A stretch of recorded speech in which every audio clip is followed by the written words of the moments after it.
পরীক্ষার হলে ঢোকার আগে পেছন থেকে পুরুষালী গলায় কেউ বলে উঠলো, এই যে মিস, একটু শুনুন। পেছন থেকে এমন কথা শুনে চট করে পেছনে তাকাইতে সে দেখে তার সামনে একজন কালো রঙের শার্ট পরা একজন পুরুষ বুকে হাত গুজে তার দিকে হা করে তাকিয়ে আছে। তের তাকিয়ে আছে ছেলেটি কেন ডাকলো সেটা শোনার আশায়। পাশেই তের বেস্ট ফ্রেন্ড জিমিন তাকে খোঁচা মেরে বলল, দোস্ত, লোকটা মনে হয় আমাদের ডাকেনি। তেও জিমিনের কথা সম্মতি দিয়ে বলল, হয়তো, চল আমরা ভেতরে যাই। উনি তো তাকিয়ে আছে, মনে হয় কিছু বলবে না। এই কথা বলেই তারা দুইজন চলে যেতে নিলেই জাঙ্কুকের হুঁশ ফিরল। সে আসলে তেকে দেখে ক্রাশ খেয়েছিল, অপলক দৃষ্টিতে তাকিয়েছিল তের দিকে। জাঙ্কুক যে তাদের ডেকেছিল এটা ভুলেই গেছে হয়তো। জাঙ্কুক এগিয়ে এসে পুনরায় তেকে ডেকে বলল, তোমাদের ক্লাসে মোটা করে একটা ছেলে আছে না, তাকে একটু ডেকে দাও তো। তে তখন বলল, মোটা? আমাদের ক্লাসে তো অনেকেই আছে মোটা, আপনি কার কথা বলছেন?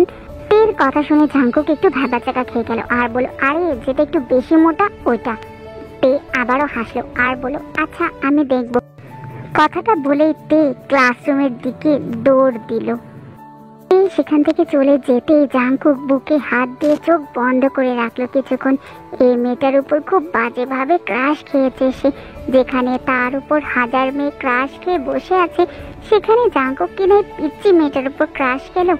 জাঙ্কুক বুকে হাত দিয়ে চোখ বন্ধ করে রেখেছিল। ঠিক তখনই পেছন থেকে তার বেস্ট ফ্রেন্ড সুগা এসে তার পিঠে দুম করে একটা কিল বসায় আর বলে, শালা কই গেছিলিস তুই? তোকে সারা কলেজ খুঁজেও পেলাম না। জাঙ্কুক বিরক্ত হয়ে সুগার দিকে তাকালো, দাঁতে দাঁত চেপে বলল, শালা তোর এখনই আসতে হলো? সুগা অবাক হয়ে বলল, কিরে, আমি আবার কি করলাম? জাঙ্কুক হুট করে বলে বসলো, দোস্ত, আমি মনে হয় প্রেমে পড়েছি। জাঙ্কুকের এমন কথা শুনে সুগা বেশ চমকালো। এরপর চমকে জাঙ্কুককে বলল, এ আমি কি শুনছি? আমি স্বপ্ন দেখছি না তো? দোস্ত, আমাকে একটা চিমটি কাটতো। ধুর, বাদ দে, বলতো মেয়েটাকে, কার প্রেমে পড়েছিস তুই? জাঙ্কুক তখন বুকে আবারও হাত দিয়ে বলল, হবে কেউ একজন। আচ্ছা চল, মেয়েটার পুরো ডিটেলস বের করি। এরপর জাঙ্কুক কলেজের সমস্ত ফাইল খুঁজে তের ফাইলটা বের করলো। সেখানে তের পুরো নামটা লেখা আছে। তের পুরো নামটা দেখে জাঙ্কুক মুচকি হেসে সুগাকে বলল, দেখ দোস্ত, আমি এক অষ্টাদশীর প্রেমে পড়েছি। নামটা কি সুন্দর, কি দায়াং, দেখতেও মেয়েটা ভীষণ সুন্দর। তে এক্সাম শেষ করে বাসায় গিয়ে ফ্রেশ হয়ে খাওয়া দাওয়া করে ঘুমিয়ে পড়লো। এদিকে প্রায় রাত 2:30 বাজে, এখনো জাঙ্কুকের চোখে ঘুম ধরা দিচ্ছে না। চোখ বন্ধ করতেই তার চোখের সামনে বারবার তের মুখ ভেসে উঠছে। জাঙ্কুক তখন বুকের বাঁ পাশে হাত দিয়ে বলল, ইস কি সুন্দর মারাত্মক হাসি মেয়েটার। আর এই হাসিতে এই জীবন জাঙ্কুক ঘায়েল। আচ্ছা, মেয়েটার কোনো বয়ফ্রেন্ড নেই তো? বয়ফ্রেন্ড হলে হোক, জীবন জাঙ্কুক যাকে একবার পছন্দ করেছে তার বয়ফ্রেন্ড হলে কি আমি তো আমার তেকে আমার করেই ছাড়বো। জাঙ্কুক তখন মোবাইলটা হাতে নিয়ে তের নাম্বারে ডায়াল করলো। তের এত রাত্রে ফোন এর রিংটন শুনে মেজাজটা পুরো খারাপ হয়ে গেল। ফোনটা রিসিভ করতেই অপর পাশ থেকে জাঙ্কুক বলল, কেমন আছো মিস তে? ও সরি, মিসেস জিয়ন তেয়ং। মিসেস কথাটা শুনে তে ভীষণ অবাক হয়ে গেল আর বলল, মিসেস? এই জিয়নটা আবার কে? আর আমার নামের আগে মিসেস আসলো কেমনে? আমি তো অবিবাহিত। পরে ভাবলো জাঙ্কুক হয়তো ভুল করে কাউকে ভেবে তাকে ফোন দিয়েছে।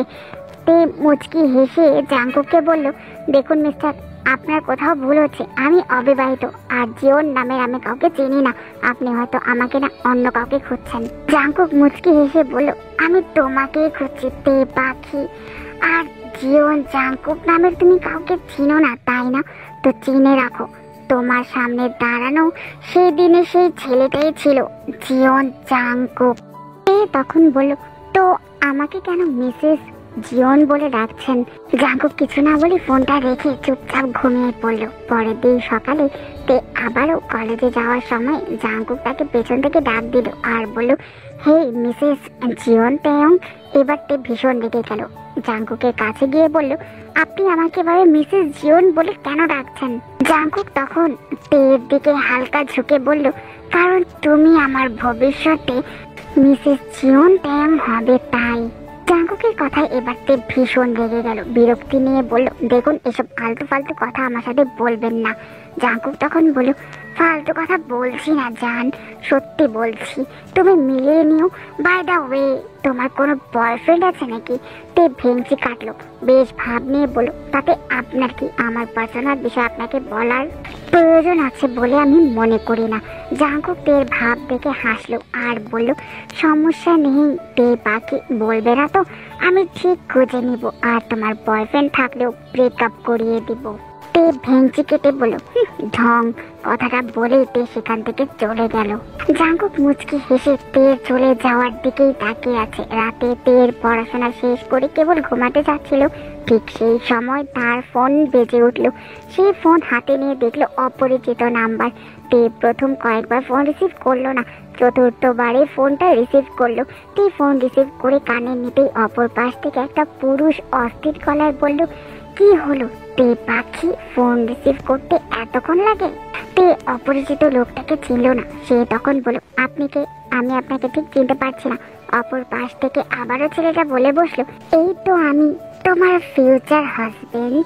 তে তখন ভীষণ রেগে গেল আর বলল, দেখুন আপনি রং নাম্বারে ফোন করেছেন, বিরক্ত করা বন্ধ করুন। কথাটা বলে ফোনটা রাখবে তখনই জাঙ্কুক বলল, তুমি আমাকে সত্যি চিনতে পারছো না, আমি জিওন জাঙ্কুক। তে জাঙ্কুকের নাম শুনে ফোনটা কেটে দিল। এইরকম ছেলেদের প্রতি তের কোনো আগ্রহ নেই। মনে মনে ভাবলো, ফালতু ছেলে, রাত বিরাতে মেয়েদের ফোন নাম্বার নিয়ে ডিস্টার্ব করে। তে ফোন পাশে রেখে শুয়ে পড়লো। এর কিছুক্ষণ পরই তের ফোনে নোটিফিকেশন আসলো। তে ফোনটা হাতে নিল, স্ক্রিনে দেখলো জাঙ্কুকের নাম্বার থেকে একটা মেসেজ এসেছে। তে ফোনে লক খুললো, জাঙ্কুকের মেসেজ দেখলো। সেখানে লেখা ছিল, আগামীকাল এক্সামের পর আমার সাথে দেখা করবে, না হয় আমার চেয়ে খারাপ আর কেউ হবে না। তুমি কোথায় আসবে তার অ্যাড্রেস আমি দিচ্ছি। এরপর জাঙ্কুক দেখে অ্যাড্রেসটা পাঠালো। এদিকে জাঙ্কুকের এমন আচরণে তের প্রায় ভয়ে জান যায় যায় অবস্থা। জাঙ্কুকের মেসেজটা পড়ে বোকা মেয়েটা খুব ভয় পেয়েছে, সেই সাথে ভয় কান্না করে দিয়েছে। তে আর কিছুই ভাবলো না, ফোন রেখে ঘুমিয়ে পড়লো। অন্যদিকে তেকে ভয় দেখিয়ে জাঙ্কুক মুচকি হাসলো। মনে মনে ভাবলো, মেয়েটা হয়তো এতক্ষণে ভয় কান্না করে দিয়েছে, কারণ তে সম্পর্কে জাঙ্কুক যা জানতে পেরেছে তা হলো তে নাকি খুবই ভীতু স্বভাবের। জাঙ্কুক এরপর তের কথা ভাবতে ভাবতে এক সময় ঘুমিয়ে পড়লো। পরের দিন বিকাল 5টায় তের পরীক্ষা শেষ হলো। জাঙ্কুকের দেওয়ার ঠিকানায় তে পৌঁছালো, কিন্তু তে একা আসেনি, সে তার ভাইকে নিয়ে এসেছে। কারণ তে ভীষণ ভয় পেয়েছে জাঙ্কুকের এমন কথা শুনে। জাঙ্কুক তার যদি কোনো ক্ষতি করে বসে, তাই সে ভয়ে তার ভাই ইয়োনোকে সব কথা খুলে বলেছে। তে একা না, বরং তার সাথে যে কেউ আসবে সেই কথা জাঙ্কুক আগে থেকেই জানতো। জাঙ্কুক তো আর তে মুখামুখি দাঁড়িয়ে আছে। জাঙ্কুক সোফায় সবাইকে বসতে বলল এবং সে নিজেই একটা চেয়ারে পায়ের উপর পা তুলে বসে পড়লো। তা দেখে ইয়োনোর চোয়াল শক্ত হয়ে গেল। সে রাগে দাঁতের দাঁত চেপে বলল, আমার বোনকে এখানে আসতে বলার কারণ কি? জাঙ্কুক তখন একটু ডেভিল স্মাইল দিয়ে বলল, আমি তো তোমার বোনকে আসতে বলেছি, তোমাকে না। ইয়োনো তখন বলল, আমার বোনকে এখানে কেন আসতে বলেছিস তুই? জাঙ্কুক তখন ইয়োনোর কথা পাত্তা না দিয়ে সে সোজা গিয়ে তের সামনে গিয়ে বসলো। এমন ভাব করলো যেন এখানে তে আর জাঙ্কুক ছাড়া কেউ নেই। জাঙ্কুক তেকে নরম কণ্ঠে বলল, তে পাখি। এরকম নরম কণ্ঠে জাঙ্কুকের মুখ থেকে এমন কথা শুনে তের কেমন অদ্ভুত লাগলো। সে চোখ তুলে জাঙ্কুকের দিকে তাকালো, পরপর চোখ নামিয়ে ফেললো। তে মনে মনে ভাবলো, যদি এই ছেলেটা প্রেমে পড়ে যায় আমি, তাহলে তো মহাবিপদ হবে। তের এই চোখ নামিয়ে ফেলা দেখে জাঙ্কুক মুচকি হাসলো আর বলল, কি হলো তে পাখি, চোখ নামিয়ে ফেললে যে, ভয় পাচ্ছ আমাকে? তে তখন মাথা নিচু করেই বলল, কেন ভয় পাবো? এই যে আমার চোখের দিকে তাকিয়ে ভালোবেসে ফেলার ভয়। তার ছেলের মুখে এভাবে তার বোনকে ভালোবাসার কথা শুনে ইয়োনো হাত মুষ্টিবদ্ধ করে নিল। রাগে তার গা ফেটে যাচ্ছে। তে তখন একটা ভয় ঢোক গিলে বলল, মোটেও না, আপনাকে আমি ভয় পাবো কেন? আর আপনার চোখে কি নেশা আছে নাকি যে আমি আপনার চোখের নেশায় আসক্ত হয়ে পড়বো, আপনাকে ভালোবেসে ফেলবো? জাঙ্কুক তখন বলল, তো তাকাচ্ছ না কেন তে পাখি? এমনিতেই তাকাচ্ছি না। জাঙ্কুক এবার অনুরোধের সুরে তেকে বলল, আচ্ছা তোমার তাকাতে হবে না, আমি বলছি, আমি তোমাকে প্রথম দেখায় ভালোবেসে ফেলেছি তে পাখি। I need you. আমি তোমাকে নিজের অর্ধাঙ্গিনী হিসেবে পেতে চাই। তুমি কি দেবে আমাকে সেই সুযোগ? জাঙ্কুকের এমন প্রশ্নে তে ভীষণ অবাক হয়ে গেল। ইয়োনো তখন বলল, তেকে না বলে যা বলার আমাকে বলেন। ইউনোর মাঝে কথা বলায় জাঙ্কুক ভীষণ রেগে গেল। জাঙ্কুক তখন তের দিকে তাকিয়ে বলল, তোমার ভাইকে এখান থেকে বেরিয়ে যেতে বলো, না হয় আমি এমন কিছু করে বসবো তাতে পরে তুমি কষ্ট পাবে। তে ভয় পেয়ে গেল আর বলল, ভাইয়া ভাইয়া প্লিজ তুমি বাইরে যাও, আমার কিছু হবে না, তুমি চিন্তা করো না। ইউনো তখন বাধ্য হয়ে বাইরে চলে গেল। তে তখন জাঙ্কুককে বলল, কি সমস্যা বলুন। জাঙ্কুক কোনো উত্তর দিল না, চুপচাপ তেকে টেনে শক্ত করে জড়িয়ে ধরল। জাঙ্কুক বেশ আবেগে আপ্লুত হয়ে তেকে বলল, তে পাখি তুমি আমার কথা শোনো প্লিজ, আমি তোমাকে অনেক ভালোবাসি, তোমাকে নিজের অর্ধাঙ্গিনী হিসেবে পেতে চাই। আমি চাই তুমি সব সময় আমার কাছে থাকো, আমার সাথেই থাকো, আমাকে ভালোবাসো। আমি যাতে সব সময় তোমাকে আমার কাছেই দেখতে পাই, দিনের শুরুতে এবং শেষে তোমাকে বুকে জড়িয়ে ধরে ঘুমাতে চাই, তোমাকে নিয়ে সুখে সংসার করতে চাই। দেবে কি সেই সুযোগ? বিশ্বাস করো তে পাখি, তোমাকে কখনোই কষ্ট পেতে দিব না, প্লিজ তে পাখি। জাঙ্কুকের এমন কথায় তে ভীষণ অবাক হয়ে গেল। মনে মনে ভাবলো, ছেলেটা কি পাগল নাকি, কি বলছে কে এগুলো? জাঙ্কুক তেকে এমন শক্তভাবে জড়িয়ে ধরে আছে, তে বরফের মতো জমে গেছে। জাঙ্কুক এরপর নিজে থেকে তেকে ছেড়ে দিল। তে তখন বলল, দেখুন আমি আপনাকে ভালোবাসি না, আপনাকে নিয়ে আমি কখনো সব ভাবিই নেই। জাঙ্কুক তখন বলল, ঠিক আছে তে পাখি, তুমি চাও না তো আমাকে, ওকে, আমি আর তোমাকে কখনোই বিরক্ত করব না। তে চুপচাপ সেখান থেকে বের হয়ে গেল। জাঙ্কুক তখন মুচকি হাসলো, এরপর রুমের এক পাশে লাগানো ক্যামেরাটা হাতে নিল। এর পরের দিন তে ক্লাস শেষ করে বাসায় যাচ্ছিল। হঠাৎ করে কেউ একজন তের হাত ধরে টেনে তাকে একটা খালি রুমে নিয়ে আসলো। তে কিছু বলবে তার আগেই হঠাৎ করে তার নাকে একটা রুমাল চেপে ধরায় তে সাথে সাথে অজ্ঞান হয়ে গেল। পর সন্ধ্যায় হাত পা বাঁধা অবস্থায় চেয়ারে নিজেকে আবিষ্কার করলো তে। পিট পিট করে চোখ খুলতেই নিজেকে চেয়ারে বাঁধা অবস্থায় পেল। সে সামনে তাকালো, দেখলো জাঙ্কুক বেশ আরাম করে পায়ের উপর পা তুলে বসে আছে তারই সামনে, আর তার সামনে একজন হুজুর টাইপের পুরুষ বসে আছে। তখনই তেকে চোখ খুলতে দেখে জাঙ্কুক তখন সুগাকে বলল, মেয়েটার মুখে পানি ছিটিয়ে দে, তারও তো সবকিছু জানার অধিকার আছে তাই না? তে তখন বলল, কি সমস্যা কি আপনার, আমাকে এখানে এভাবে বেঁধে রেখেছেন কেন? জাঙ্কুক মুচকি হেসে বলল, ধৈর্য ধরো তে পাখি। এরপর হুজুর টাইপের লোকটাকে বলল, আপনি আপনার কাজ শুরু করুন। লোকটা বিয়ে পড়ানো শুরু করলো। এই মুহূর্তে সবকিছু বুঝে তে তখন বলল, দেখুন জাঙ্কুক, আপনি যা করবেন করুন, তারপরেও আমি আপনাকে বিয়ে করব না, কখনোই না। তের কথা শুনে জাঙ্কুক আবারও মুচকি হাসলো। জাঙ্কুক জানতো এমন কিছুই হবে, তাই তো সে আগে থেকে প্রস্তুতি নিয়ে এসেছে। জাঙ্কুক একটা ফোন বের করে সেদিনের তেকে জড়িয়ে ধরার ভিডিওটা তের সামনে এনে বলল, বিয়ে করবে না তো সমস্যা নেই, এই ভিডিওটা আরেকটু এডিট করে তোমার ভাইকে দেখাবো, আর বলবো সেদিন তোমার ভাই চলে যাওয়ার পর তুমি আর আমি একটু বেশি ঘনিষ্ঠ হয়ে গিয়েছিলাম। তে তখন বলল, ছি জাঙ্কুক ছি, আপনি এমন কাজ করতে পারেন না, আপনি এত খারাপ। জাঙ্কুক এরপর বাঁকা হেসে বলল, তাহলে ঝটপট বিয়েটা করে নাও তে পাখি। তে এক পর্যায়ে তার পরিবারের কথা ভেবে রাজি হয়ে গেল। এরপর তে আর জাঙ্কুকের বিয়েটা হয়ে গেল। বিয়ের সাক্ষী হয়েছে জিমিন আর সুগা। জিমিনকে জোর জবরদস্তি করে সাইন করিয়েছে সুগা। এরপর বিয়ে নামক একটা সম্পর্কে বাধা পড়ে গেল। তে মনে মনে ভাবতে লাগলো, অনিশ্চিত ভবিষ্যতে বিয়েটা কি হবে আমার, এই মানুষটাকে কি আমি কোনোদিনও ভালোবাসতে পারবো? এরপর বিয়ে শেষে জাঙ্কুক তেকে তার বাসায় পৌঁছে দিয়ে আসলো। জাঙ্কুক এরপর বাসায় আসতেই তার বাবা তাকে বলল, জাঙ্কুক আমার রুমে আসো। এরপর জাঙ্কুক তার বাবার রুমে গেল। তখনই তার বাবা কিম নামজুন তাকে গম্ভীর কণ্ঠে বলল, আমি শুনতে পেরেছি তুমি নাকি বিয়ে করেছো, কথাটা কি সত্যি? জাঙ্কুক তখন হাসলো আর বলল, জি বাবা, আমি বিয়ে করেছি। নামজুন তখন ভীষণ রেগে গেল আর বলল, তোমার এত বড় সাহস, আমাকে না জিজ্ঞেস করে তুমি একটা অচেনা মেয়েকে বিয়ে করে নিলে? তুমি কি জানো না তোমার বিয়ে আমি আগে থেকে আমার বিজনেস পার্টনারের সাথে ঠিক করে রেখেছি? জাঙ্কুক তখন বলল, বাবা আমি যাকে ভালোবাসি আমি তাকেই বিয়ে করেছি।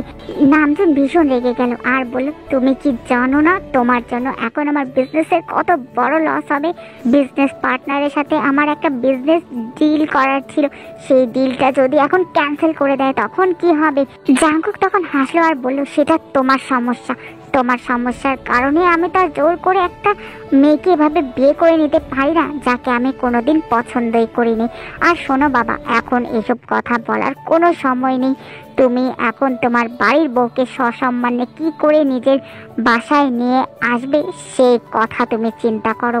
এর বাসায় উপস্থিত হয়েছে জাংকুক, সুগা আর জাংকুকের বাবা কিম নামজুন, সাথে কিছু আত্মীয় স্বজনও এসেছে। মূলত আজ তে আর জাংকুকের বিয়ে। সেদিন জাংকুকের বাবা তের ব্যাপারে সবকিছু জানার পর নামজুন তের পরিবারকে রাজি করিয়েছে এবং সুপাত্র পেয়ে তের পরিবারও দ্বিমত পোষণ করেনি, তারাও রাজি হয়ে যায়। আর বাকি রইল তে, সে তার বাবা মায়ের উপর কথা বলতে চায় না।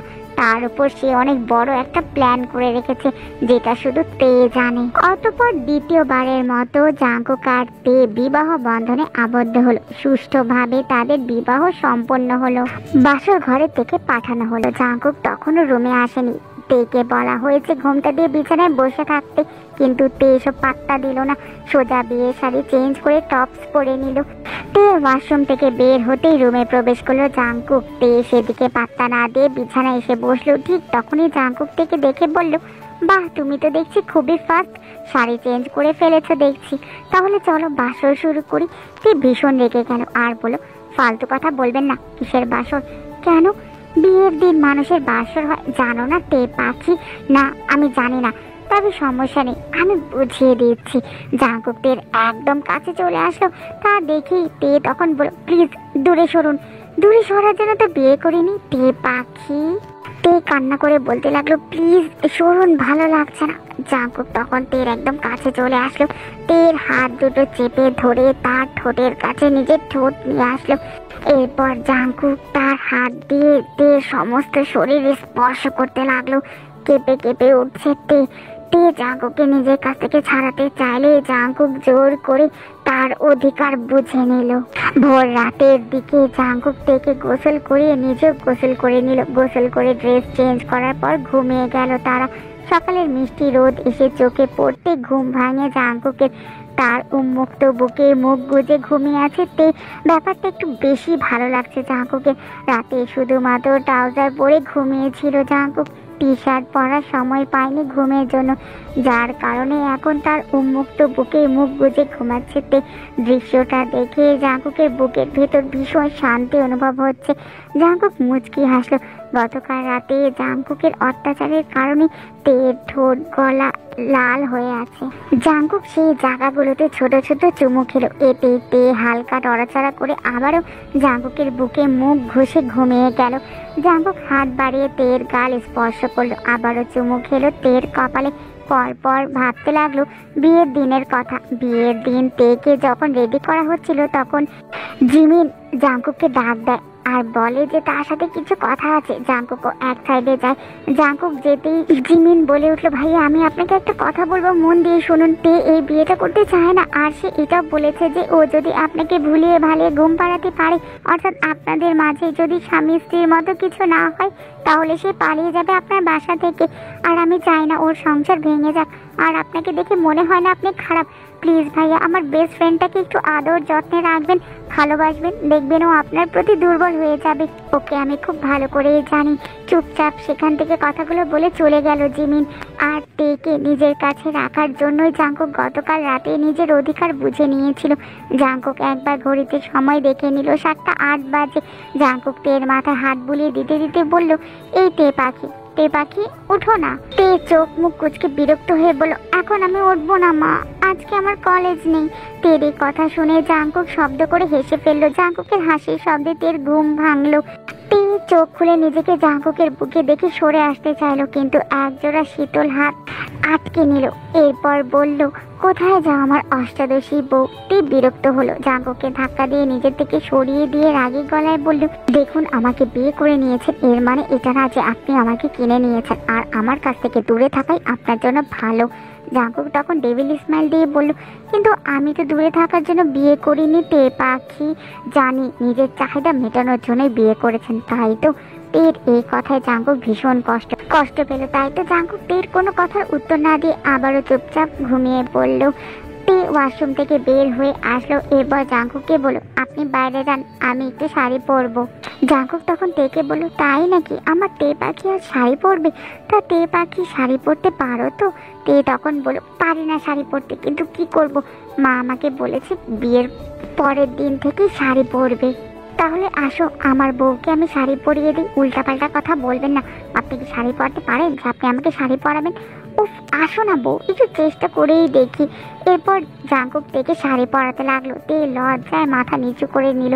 জাঙ্কুক তখন বলল, এত লজ্জার কি আছে? কাল রাতেই তোমার সব কিছুই দেখেছি, আর কিছু বাকি নেই দেখার। এরপর জাঙ্কুক খুব সুন্দর করে থেকে শাড়ি পরিয়ে দিল। এরপর দুপুরে খাওয়ার পরে তের পেটে হালকা ব্যথা হওয়া শুরু করলো। তারপরে বমি বমি ভাব লাগছে। পাশেই জাঙ্কুক বসেছিল, তবে জড়তায় কিছু বলতে পারছে না। এক পর্যায়ে তে দৌড়ে ওয়াশরুমে গিয়ে গলগল করে বমি করে দিল। তের এভাবে দৌড়ে যাওয়া দেখে জাঙ্কুকও তের পিছু পিছু গেল।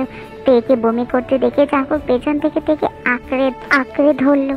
তে বমি করতে করতে দুর্বল হয়ে পড়েছে। জাঙ্কুক থেকে তার বুকের সাথে মিশিয়ে নিল। তে তখন হুঁশে ছিল না, অজ্ঞান হয়ে গিয়েছিল। জাঙ্কুক তখন তেকে কোলে তুলে নিয়ে বিছানায় ঘুম পাড়িয়ে দিল। জাঙ্কুকের বুকের শার্ট খামচে ধরে রেখেছিল। জাঙ্কুক তখন তেকে বলল, তে পাখি, তুমি একটু ওয়েট করো, আমি বাবাকে বলছি গাড়ি বের করতে, তোমাকে হসপিটালে নিয়ে যেতে হবে। কিন্তু বউ, তোমার যে ড্রেস চেঞ্জ করতে হবে। তে তখন বলে, আমি পারবো না, আমার খুব দুর্বল লাগছে। জাঙ্কুক তখন বলে, উফ ও বউ, তোমার এত কষ্ট করতে হবে না, আমি আছি তো, আমি তোমার ড্রেস চেঞ্জ করে দেবো। তে তখন অসহায় চোখে রাগি দৃষ্টিতে জাঙ্কুকের দিকে তাকালো। জাঙ্কুক মুচকি হেসে বলে, এভাবে তাকাও কেন বউ? এমনিতেই আমার সব দেখা শেষ। আচ্ছা, আমি তো গতকালই সব কিছু করলাম, তবে তুমি দুপুর হতে বমি করছো যে? এত তাড়াতাড়ি প্রেগনেন্ট হয়ে গেলে? কথাটা শুনে তে ভীষণ লজ্জা পেল। দাঁত কটমট করে জাঙ্কুকের দিকে তাকালো। জাঙ্কুক তখন দুষ্টু হাসি এসে বলল, আর রাগ দেখাতে হবে না, ডাক্তার একটু পরেই চলে আসবে। ডাক্তার এসে তেকে চেক আপ করলো আর বলল, ভয় পাওয়ার কিছু নেই। অতিরিক্ত মশলা জাতীয় খাবার খাওয়ার কারণে তার শরীরটা একটু খারাপ হয়ে গেছে, আর কিছুই না। আজ তের বিয়ে হয়েছে 3 দিন। তের এই কয়েকদিন খুব যত্নে ছিল। জাঙ্কুক সব সময় খেয়াল রেখেছে তের। প্রথমে জাঙ্কুকের করা আচরণ তের এত খারাপ লাগলেও জাঙ্কুকের যত্ন আর ভালোবাসা তের কাছে খুব ভালো লাগে। জাঙ্কুক এখন তার বাবার অফিসে জয়েন করেছে। অফিসে যাওয়ার আগেই জাঙ্কুক তেকে জড়িয়ে ধরলো। তার কপালে গালে চুমু খেলে অনেক। তেও চুপচাপ দাঁড়িয়ে থাকলো। তে আর জাঙ্কুকের বিয়ের 2 সপ্তাহ কেটে গেল। এই 2 সপ্তাহে তাদের সম্পর্ক অনেক ভালো হয়েছে। বলতে গেলে তে এখন জাঙ্কুকের উপর দুর্বল হয়ে পড়েছে। রাতের খাওয়া দাওয়া শেষ করে রুমে আসলো তে, আর দেখলো বিছানা এলোমেলো হয়ে আছে। আর জাঙ্কুক বাসায় ছিল। আর এই গোছানো বিছানাকে অগোছালো করা জাঙ্কুকের কাজ। রাতে ডিনার করার আগেই বিছানা গুছিয়েছিল তে। তে বিরক্ত হয়ে সামনে বসে থাকা জাঙ্কুককে বলল, বিছানাটা এভাবে এলোমেলো করলেন কেন? আজ সারাদিনে 10 বার গুছিয়েছি আমি। তের কথায় জাঙ্কুক মুচকি হেসে বলল, তো তুমি বিছানা গুছাতে পারবে না সেটা আমাকে বলতে, আমি গুছিয়ে দিতাম। তে তখন রেগে বলল, দরকার নেই, বিছানার এমন হাল করেছে মনে হচ্ছে এখানে কেউ কাবাডি খেলেছে। তের কথায় জাঙ্কুক দুষ্টু হাসলো। সে তের সামনে এসে তের ঠোঁটে স্লাইড করতে করতে বলল, ভালো কথা মনে করিয়েছে বউ, কাবাডি খেলতে যে দেরি হচ্ছে। জাঙ্কুকের কথাতে কিছু না বুঝে বলল, মানে আপনি আবার কাবাডি খেলেন নাকি? খেলি তো। তোমার সাথে কাবাডি খেলি। তে তখন বলল, মানে মানে কি বলছেন? কেন, রাতে যে আমার সাথে কাবাডি খেলো সেটা কি ভুলে গেছো নাকি? তে রেগে বলল, যত সব ঢং। জাঙ্কুকে আর তের কোমর জড়িয়ে ধরে বলল, চলো বেবি, শিখিয়ে দে, আজ তোমাকে শিখাবো কাবাডি কি করে খেলতে হয়। এই কথা বলেই জাঙ্কুক তেকে কোলে তুলে নিয়ে বিছানায় শুয়ে দিল। পরপর নিজের শরীরের ভার ছেড়ে দিল তের উপর। মাথা উঁচু করে গভীরভাবে চুমু খেলো তের কপালে। পরপর 2 গালে অনেকগুলো চুমু খেলো। গাল ছেড়ে দুজনের ঠোঁট এক হয়ে গেল। ধীরে ধীরে স্পর্শ গভীর হতে লাগলো। এক পর্যায়ে তারা দুজন হারিয়ে গেল তাদের ভালোবাসার অন্য রাজ্যে। কেটে গেল আরো কিছুদিন। এর মধ্যে তে একবার নিজের মায়ের বাসায় গিয়েছিল 1 সপ্তাহ থাকার জন্য, কিন্তু পরের দিনই ফিরে এলো। জাঙ্কুককে ছাড়া তার ভালো লাগে না এখন। এই তো রাত প্রায় 12টা বাজে। জাঙ্কুক বিকালে তার বাবার অফিসে গিয়েছিল। তার বাবা সেই সন্ধ্যায় অফিস করে বাসায় ফিরে এসেছে, কিন্তু জাঙ্কুক এখনো আসেনি। চিন্তা হচ্ছে তের ভীষণ, মনে শুধু উল্টাপাল্টা চিন্তা ভাবনা আসছে তার। কোনো বিপদ হলো না তো জাঙ্কুকের? দেখতে দেখতে ঘড়ির কাঁটা 12টা পেরিয়ে 1টায় পৌঁছালো। জাঙ্কুকের এত লেট হচ্ছে দেখে ভয় পেল তে। ধীরে ধীরে সময় বাড়তে লাগলো, কিন্তু জাঙ্কুক ফিরল না। এক পর্যায়ে তে ভয় কান্না করে দিল। কান্না করে দৌড়ে নামজনের কাছে গেল জাঙ্কুকের কথা জানানোর জন্য। ঠিক তখনই দরজার কাছে আসতেই কিছু একটার সাথে ধাক্কা খেলো তে। তে সামনে তাকিয়ে দেখলো তার সামনে জাঙ্কুক দাঁড়িয়ে আছে। সাথে সাথে তে আরো জোরে কান্না করে দিল। জাঙ্কুক ভয় পেয়ে গেল, তেকে রুমে নিয়ে আসলো। তের গালে হাত দিয়ে স্পর্শ করে বলল, কি হয়েছে তে পাখি, কাঁদছো কেন তুমি? তে কোনো উত্তর দিল না, ওভাবেই কান্না করতে লাগলো। জাঙ্কুক এরপর তেকে জড়িয়ে ধরলো, মাথায় হাত বুলিয়ে দিতে দিতে বলল, কি হয়েছে অষ্টাদশী বউ? তে জাঙ্কুককে শক্ত করে জড়িয়ে ধরে নাক টেনে বলল, আপনার জন্য আমার ভীষণ ভয় করছিল, এত দেরি হলো কেন আসতে আজ? জাঙ্কুক মুচকি এসে তের চুলের ভাঁজে চুমু খেয়ে বলল, এখন কাঁদছো কেন? আমি থাকলে না সারাদিন বিছানা এলোমেলো করি?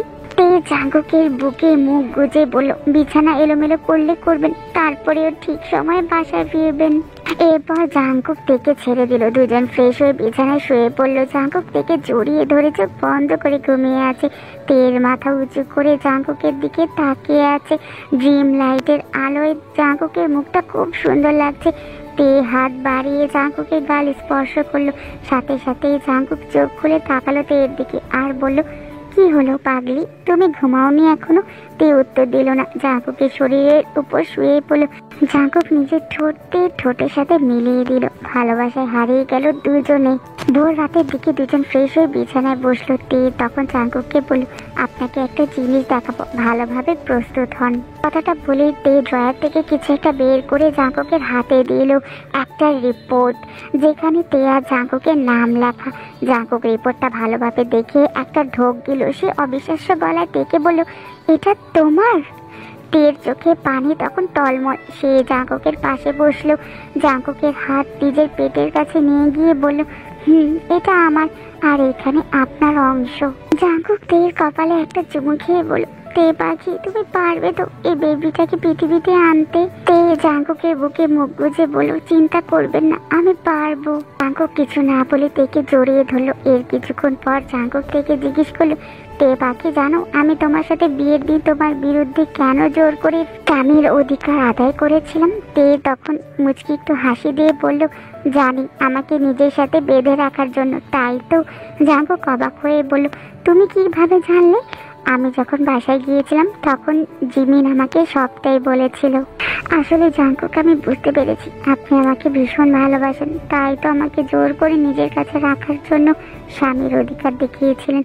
আর আপনি যদি আমাকে এত ভালোবাসা না দিতেন তাহলে আমিও কোনো দিনও আপনাকে ভালোবাসতে পারতাম না। থ্যাংক ইউ জাঙ্কুক, আমাকে এত ভালোবাসার জন্য। জাঙ্কুক তখন বলল, তোমার সাথে সেই দিন জোর জবরদস্তি করে আমার নিজেরও খারাপ লেগেছিল, তবে এখন আর কোনো আফসোস নেই। আমি জিতেছি, এক অষ্টাদশীর প্রেমে পড়েছি এবং তাকে বিয়ে করেছি। সামনে বাবা ডাক শুনবো। আমার জীবনে আসার জন্য অনেক অনেক ধন্যবাদ অষ্টাদশী। জাঙ্কুকের কথাইতে মুচকি হেসে বলল, সামনে 19 বছরে পা দিব, তখন আমাকে কি বলে ডাকবেন? তখন তো আর অষ্টাদশী বলতে পারবেন না। জাঙ্কুক তখন থেকে জড়িয়ে ধরে বলল, তুমি বুড়ি হয়ে গেলেও তুমি আমার কাছে সেই অষ্টাদশী থাকবে। ভালোবাসি অষ্টাদশী, আমার এই আদরের বউকে ভীষণ ভীষণ ভীষণ ভালোবাসি আমি। জাঙ্কুককে শক্ত করে জড়িয়ে ধরে বলল, আমিও ভালোবাসি আমার অনাগত সন্তানের বাবাকে। কথাটা বলেই জাঙ্কুকের গালে ও কপালে চুমু খেলোতে।